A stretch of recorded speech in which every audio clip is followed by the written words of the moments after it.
ఒక ప్రత్యేకత ఉంది. కారణం ఏంటంటే సర్దార్ గౌతులచ్చన్న గారి జయంతి ఎన్నో జయంతి పోయింది, గౌతులచ్చన్న గారి జయంతి 117వ జయంతి సందర్భంగా, అదే సందర్భంలో మన జాతీయ బీసీ సంక్షేమ సంఘం మహిళా అధ్యక్షురాలు గౌరవనీయులు పూజనీయులు నూకాలమ్మ గారి పుట్టినరోజు కూడా మరి కృష్ణా జిల్లా జాతీయ బీసీ సంక్షేమ సంఘం గోడవల్లి కృష్ణాచంద్రరావు గారి ఆధ్వర్యంలో వివిధ హోదాలు గల బీసీ నాయకులందరూ కూడా ఇటు గౌతులచ్చన్న గారి జయంతి మరియు నూకాలమ్మ గారి పుట్టినరోజు కూడా ఘనంగా నిర్వహించడం జరిగింది. ఈ సందర్భంగా పత్రికా విలేకరుల సమావేశంలో మరి మా బావగారైన గోడవల్లి కృష్ణాచంద్రరావు గారు చెప్పిన విషయాలు ఏమిటంటే, మరి 2026 జూలై 27, 28న చలో ఢిల్లీ వెళ్ళాము, మరి ప్రధానమంత్రి గారిని కలిసాము. అక్కడ ప్రప్రదంగా మేము చేసిన ప్రధాన డిమాండ్ ఏంటంటే బీసీ రక్షణ చట్టం. ఆ చట్టం ముసాయిదా చాలా మటుకు సక్సెస్ అయిందని మా బావగారు తెలియజేయడం జరిగింది. దానికి మేము కృష్ణా జిల్లా బీసీ సంక్షేమ సంఘం మరి ప్రజలందరం కూడా మేము సంతోషిస్తున్నాం. అదేవిధంగా మరి జంతర్ మంతర్ అక్కడ ప్రధానమంత్రి గారిని కలిసినప్పుడు రెండో డిమాండ్గా భారతదేశంలో 75% బీసీ శాతం ఉంది కాబట్టి మరి ఆ జనాభా నిష్పత్తిని బట్టి కులగణ విభజన జరగాలి. ఆ కులగణ విభజన బట్టి బీసీ రిజర్వేషన్స్ స్థానిక సంస్థల నుంచి మరి పార్లమెంట్ కానుంచి లోక్సభ కానుంచి అన్ని ప్రజాస్వామ్యబద్ధంగా ఎన్నికయ్యే ప్రతి సంస్థల్లోనూ ఉద్యోగ ఉపాధి అవకాశాల్లోనూ బీసీ రిజర్వేషన్స్ పెంచాలని మరి ప్రధానమంత్రి గారికి వినయపూర్వకంగా డిమాండే కానివ్వండి, వినయపూర్వకంగా ఆర్ కృష్ణయ్య గారు నూకాలమ్మ గారు ఆధ్వర్యంలో మరి కృష్ణా జిల్లా జాతీయ బీసీ సంక్షేమ సంఘం జిల్లా అధ్యక్షులు గోడవల్లి కృష్ణాచంద్రరావు గారు ఢిల్లీలో చెప్పడం జరిగింది. మరొకసారి చెప్తున్నాను, 2026 జూలై 27, 28 జంతర్ మంతర్లో నిరసన చేయడం జరిగింది. ప్రధానమంత్రి గారికి కలిసి వినతి పత్రం ఇవ్వడం జరిగింది. అదేవిధంగా మరి మా బావగారు ఇది ఎజెండాలో ఉందో లేదో నాకైతే తెలియదు అని చెప్పాడు. బావగారు ఇవాళ భారతదేశం ఆర్థికంగా అభివృద్ధి చెందాలంటే గ్రామీణ ఆర్థిక వ్యవస్థలో ముఖ్య పాత్ర పోషించాలి. అలా మహిళ ముఖ్య పాత్ర పోషించాలి అంటే మనం బీసీ రిజర్వేషన్లు ఎలా అయితే మనం ప్రధానమంత్రి గారిని డిమాండ్ చేస్తున్నామో ప్రతి గౌడ మహిళే కానీ, పెరిక మహిళే కానీ, యాదవ్ మహిళే కానీ, కుమ్మరి మహిళే కానీ, శాతవాహనులే కానీ, ఏ వెనకబడిన కులాల్లో ఏ కులాలు అయితే ఉన్నాయో ఆ మహిళలకి ప్రభుత్వ సంక్షేమ పథకాలు ఇటు సెంట్రల్ గవర్నమెంట్ సంక్షేమ పథకాలు అనేది వాళ్ళ వాకిల్లోకి అందివ్వాలి.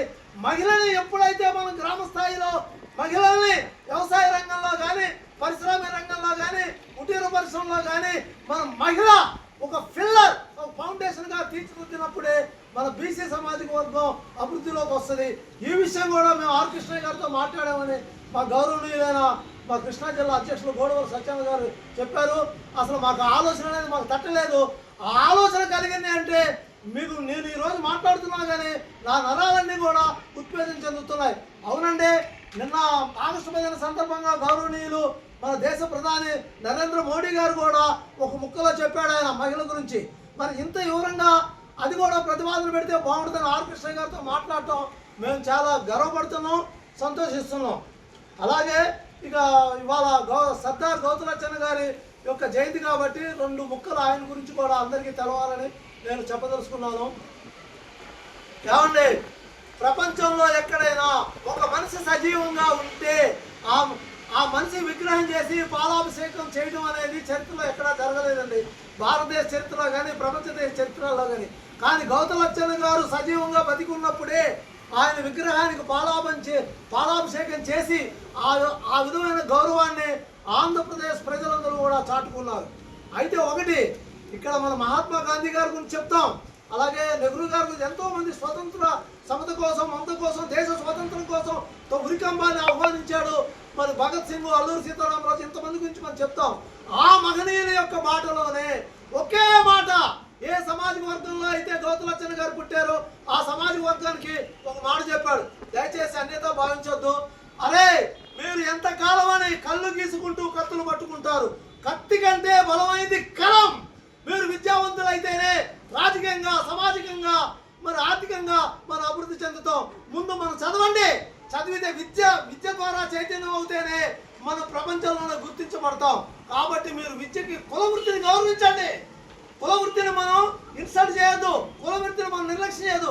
కుల వృత్తిని గౌరవించుకుంటూ మన గౌడ సంస్కృతిని గౌరవించుకుంటూ ముందు మనం భారతదేశంలో ఎక్కడెక్కడ ఏ రాష్ట్రంలో ఉన్నారో అందరూ విద్యావంతులు. ఇంకో విషయం చెప్తున్నాండి మీ అందరికి ఆలోచన, ఎక్కడ శ్రీకాకుళం, ఎక్కడ కరీంనగర్, ఎక్కడ ఆదిలాబాదు, సమైక్య ఆంధ్రప్రదేశ్ మొత్తం తిరిగి గౌడ సామాజిక వర్గాన్ని, ఒక్క సామాజిక వర్గాన్ని చైతన్యవంతులు చేయకుండా అన్ని బీసీ సామాజిక వర్గాలని గౌతలచ్చన్న గారు చైతన్యవంతులు చేశారు. ఈ సందర్భంగా ఒకటే చెప్తున్నాను, గౌతలచ్చన్న గారి సందర్భంగా ఒక గౌడ కులానికి ఆయన నాయకుడు కాదండి.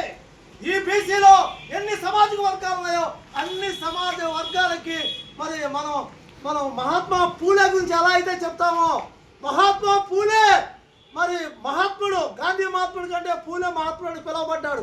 ఆ మహాత్ముడు యొక్క పూలే అడుగుజాడల్లో నడిచిన భారతదేశంలో మొట్టమొదటి వ్యక్తి ఎవరైనా ఉన్నారు అంటే అది గౌతలచ్చన్న గారు. ఏంటి మాస్టర్ గారు మీరు ఎలా చెప్పగలరంటే, ఏ నాయకుడు చెప్పారండి మీ తలరాతలు మారుతాయి, మీ భవిష్యత్తు మారుతుంది, ముందు చదవండి, చదువుతూనే మీ భవిష్యత్తు మారుతుంది, మీ జీవితం ఉనికిలోకి వస్తుంది, సామాజిక వర్గం అభివృద్ధి చెందుతుంది అని మరి మహాత్మా పూలే ఏవైతే చెప్పాడో ఆ పూలే చెప్పిన యొక్క సిద్ధాంతాన్ని ఆంధ్రప్రదేశ్లో ఒక గౌడ సామాజిక వర్గానికే కాకుండా బీసీ కులాలకు అందరికీ జాతిని మేల్కొల్పిన మహనీయుడు.